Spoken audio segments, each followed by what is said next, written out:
Ce n'était pas du football, c'était une guerre des nerfs, une suite de provocations, de chaos organisé et de manipulations mentales. Une mentalité malsaine continue de parasiter le football africain. Arrêt de jeu, scènes de désordre dans les vestiaires sénégalais, serviettes étranges, bouteilles utilisées pour asperger la pelouse avant même le coup d'envoi. Des gestes qui interrogent et qui dépassent largement le cadre du jeu. Ce qui s'est produit lors de cette finale de la Coupe d'Afrique 2025 n'est pas un incident isolé. C'est un épisode de plus dans une longue série de manœuvres psychologiques transformant les matchs en spectacle de confusion et de tension extrême.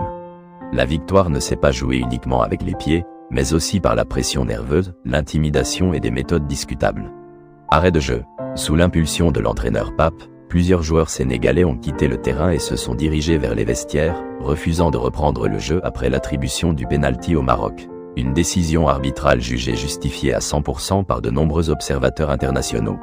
L'interruption a duré environ 14 à 16 minutes, plongeant la finale dans une situation totalement hors norme. Cette sortie du terrain, présentée comme une protestation, est pourtant lourde de conséquences et contraire aux règles du football, qui interdisent formellement à des joueurs de quitter la pelouse sans l'autorisation de l'arbitre. Le règlement est pourtant clair, aucun objet ne peut être placé dans ou sur les cages. Malgré cela, des images troublantes ont montré des comportements suspects de certains membres du staff. Les faits ont choqué les observateurs et ouvert la porte à de graves débordements, avec des comportements irresponsables ayant conduit à des blessures sérieuses. Et le chaos ne s'est pas arrêté sur le terrain. Des supporters sénégalais ont affronté la sécurité, frappant avec des chaises, brisant des panneaux publicitaires, plongeant les abords du stade dans le désordre total. Désordre sur le terrain, violence en tribune, chaos autour du match. Une question s'impose alors, sans détour, le football africain est-il réellement prêt à entrer dans l'ère du vrai professionnalisme ?